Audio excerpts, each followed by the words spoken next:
Namaste and welcome. I made some notes this time, and I don't usually do that when it comes to these videos, but I wanted to make sure that I got everything this time. So, I want you to consider, or I invite you to consider, the following. When you were born, you didn't know the names of anything at all, did you? You didn't know that the ground was called the ground, or a building was called a building, or a tree was called a tree, or your name was such and such. None of that meant anything to you. The person that hung around with you the most, or the people that hung around with you the most, had the actual sound of their voices were the um, the namers of your world. You know that the ground is the ground because let's say your mom was the one who hung out with you the most the first few years of your life. Your mom pointed to the ground and said, "That's the ground," and you agreed. Well, you had no choice but to agree because everybody else agreed. So that's how you learned that the ground was the ground. So that was the sound of her voice named your world. Every time one of these people described you in any way, shape, or form within your hearing, the same voice, the same sound that named your world told you who you were, what you were about, what you liked, what you didn't. Now, that may be a pretty big concept for you at the moment. If it is, if you've not thought of this and you want to consider it a little bit more, please pause the video.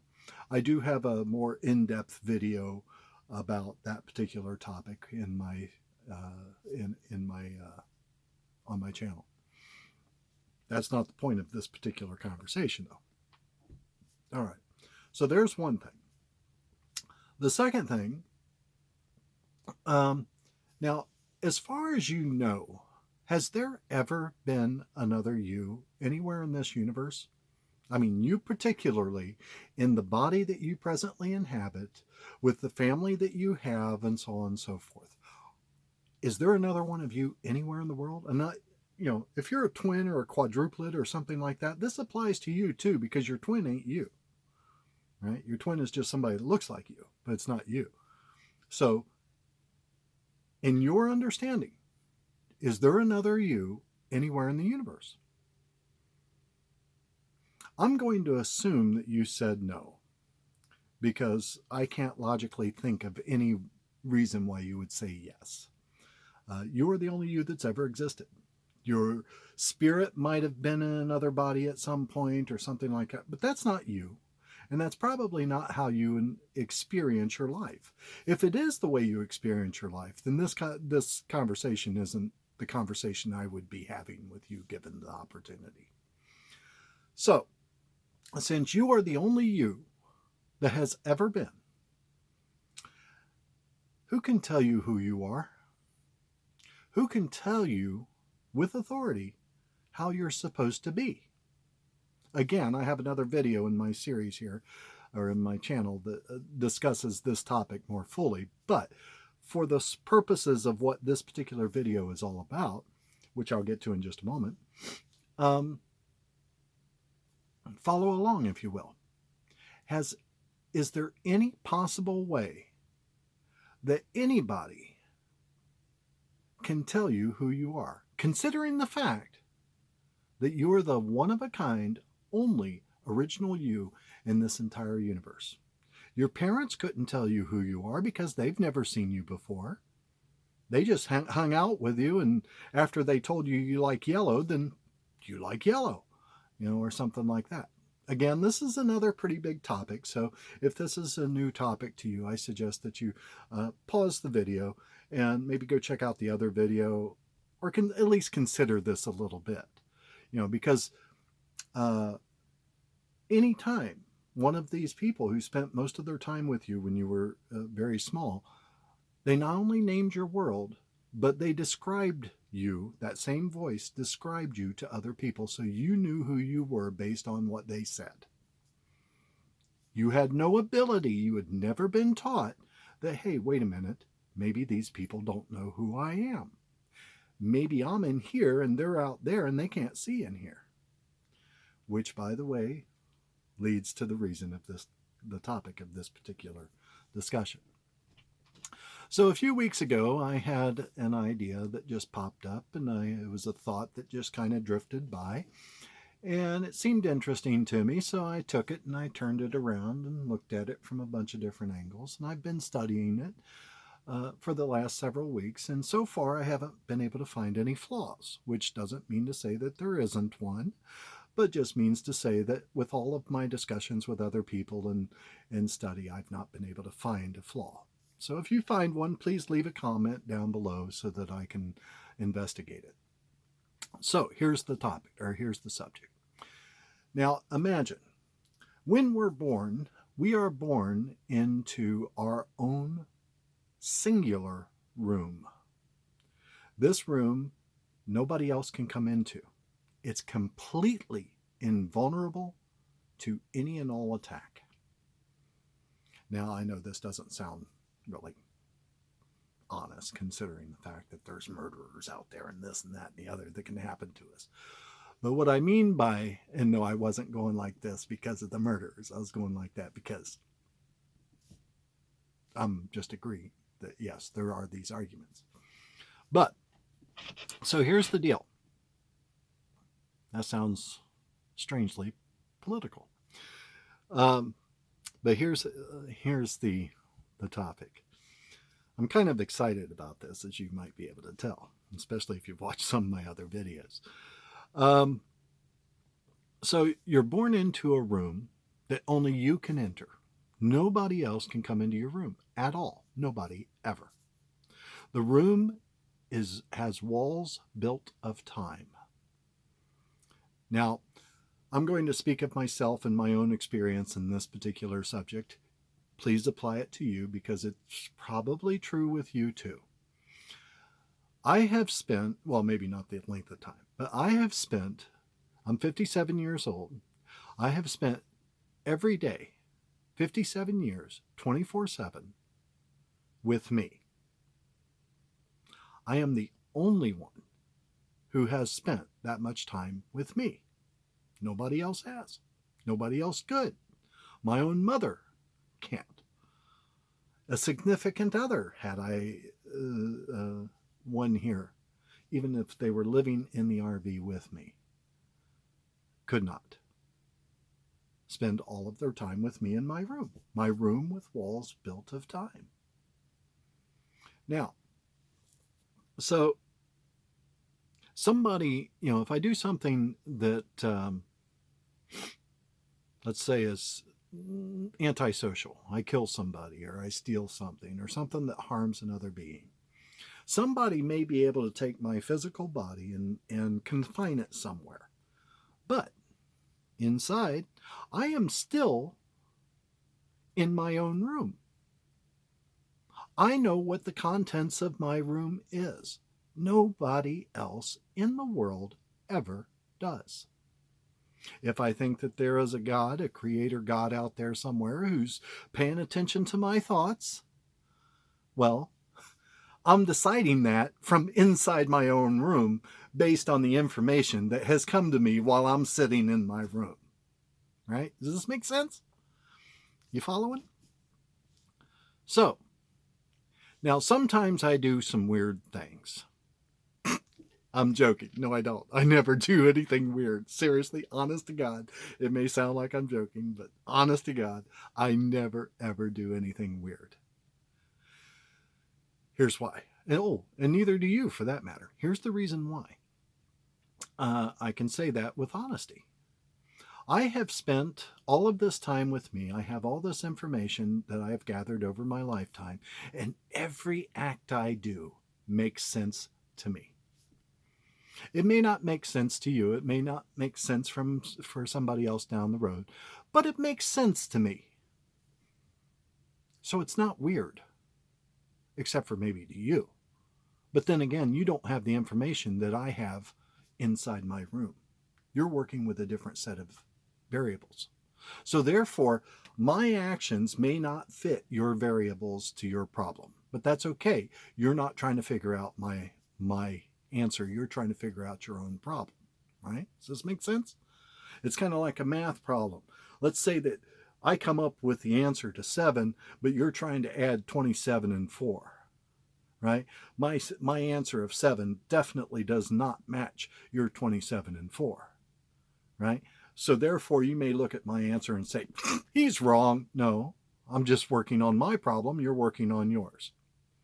So when I see somebody else doing something funky, something odd, something what I might call weird if I was to be so judgmental, basically what I would be doing is I would be trying to tell myself or the world or lie to whatever that I know what's inside your head. I know the information that you have going on in your head, and the years and days and hours that you've been alive. I know all of that information. And so, judging by my estimation of your information, you're doing something weird. I don't know about you, but that doesn't make any sense at all to me. But that's the way we do things in this world. We think, oh, they have the same information I do. So here inside this head, I'm going to decide that you inside your head is wrong and that everything you're doing is funky. No, it's just odd. I'm not used to it. It's not the way I do things. But that's okay. I'm not in your room. You're not in mine. Now let's say that we have a significant other. All right. And so in our rooms, we want to visit with our significant other. We can't invite them in. There is no way they can come into our room. What we can do is we can kind of build kind of like a visiting room. And it can be a pretty big visiting room. And it has walls of time that we put there in place. Right? Because we like these people. We want to hang out with them. They do the same thing in their room. They build kind of like a little visiting room. So we got, if you can imagine, like 2 rooms just kind of traveling along same next to each other with great big windows. And we're sitting there talking to each other and having a good time. But they can't come into my room. They can't come in here. You know, maybe they're psychic and they can come in for a split second, but then they go back into their own room. You know, they're not going to hang out in my room all the time. They can't. They wouldn't have a life themselves. Now, is this making sense to you? It's making sense to me. And I can describe this from many different angles. I've been working on this for a few weeks now. And by the way, there is a book coming. Probably some workshops too, because I've been thinking about that. If you're interested in that kind of stuff, let me know. I'll be happy to include you in any potential furtherings of this topic. All right, so how would this be useful in a life? I was thinking about that. Yesterday, I went to join a gym. And somebody in the gym, I told them that I was one of the professions I do is I'm a dance teacher. And I teach ballroom and social style dancing. I've been doing that since I was about 21 years old. And they were quite enthused. It was a lady. And I have this thing where I can teach any woman how to follow in 1 minute using 2 fingers and a business card. And that sounds like a joke, but it's actually true. And I've done it hundreds and hundreds of times. I can teach any woman how to follow in 1 minute using 2 fingers and a business card. Now, anybody can do this once they know the technique. It's not something that's special to me. You know, anybody, once you've seen this technique, you can do it yourself, even if you have never done something like it before. You can do it yourself. It's just a technique. And I don't know if somebody else came up with it, but I know that I did come up with it. So anyway, I was telling her this and she says, oh no, I'd be too embarrassed. All right. So now we go back to walls of time. Do you get embarrassed in your room? When you're comfortable in your room, are you embarrassed? Do you get embarrassed by people? You know, think about just a room. Like right now I'm in my RV and there's nobody else here. I can run around naked if I want to. I can do anything I want. You know, it's my room. And so when somebody comes to visit me, they're here for a couple of seconds or a couple of minutes, maybe a day, maybe 2, something like that. And then they go back to their own world. Maybe they think of me again. Maybe they don't. Maybe I think of them again. Maybe I don't. It depends on what we do in our room, because it's our room. We can do what we want. Now, as long as I'm not hurting anybody, physically hurting anybody, or stealing their stuff, or doing some other socially inept thing, there's no reason for me to worry about what other people think. They're busy living their own lives. They're in their room. I don't care what people do in their rooms. I don't care what you do in your room. You're sitting here watching me, right? Or sitting there watching me, or watching this video. I'm already done with it. But so you're sitting there watching this video, and you may be thinking, oh, this guy's an idiot, or this guy's wise, or this guy's whatever. I don't care what you're thinking. You're over there.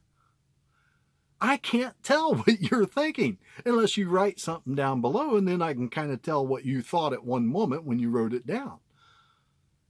But maybe after you wrote it down, you thought about it a little bit more and came up with a different idea. Happens to me all the time. So what I'm getting at is, if you cultivate this understanding that you were born into your own room, and nobody can come into your room, not even with permission. Nobody can come completely into your room. You may not have done inventory to see what's in your room, so maybe you don't know why your actions do what they do. I've spent many years unpacking the inventory that's inside my room. I've done a lot of therapy, a lot of meditation, a lot of self-study. It's kind of my thing. And I have a lifestyle. It's a very poor lifestyle that keeps me alive. The universe supports me. And but I choose not to work a great deal, because I'd much prefer to investigate what's going on rather than to have to work to keep it all going. So this is my work in a way. So I kind of got a little lost there. I do that occasionally. It's part of what's going on in my room. Welcome to my room. So yeah. So if I had stage fright, how would I get rid of stage fright? Now, there's the typical, cognitive behavioral therapy and this and that and the other to get rid of the fear and all that jazz. That's one way. But if you cultivate the understanding that we're all born into our own room, built of time, nobody can come in. That means anybody that you come in contact with that comes to see you came to your room on purpose. It's your decision whether or not you want to open the drapes or not. You decide. Since you have all the power, then when you get up to talk, then just talk. I'm doing it now. This is just kind of me when I'm a little bit excited. I kind of get a little out there a little bit. But what do you expect? I've been a dance teacher and a street performer most of my life. So I kind of like to get excited once in a while. Doesn't happen real often, as people that are close to me seem to know. But anyway, so there you go. I'm going to leave it here. I mean, I could go on, as you could probably guess, I could go on like this for hours, but I've already gone on almost 19 minutes. So I think that's good enough for now. If you'd like to hear more, if you have any questions, suggestions, or anything else, please write it down below. I do respond. Well, that was interesting. And so, yeah, just let me know. I'll be happy to get back to you. I'm very curious to see if you can find some flaws in this topic. I can't. It makes sense to me. Does it make sense to you? Let me know. You can also hit subscribe if you like. And I do have some other videos down here having to do with, there's one entitled You Are Perfect, and I can prove it. And there's another one that, well, just go ahead and take a look. You might find something useful. Good luck on your journey. If you'd like to come back and say hey, please do.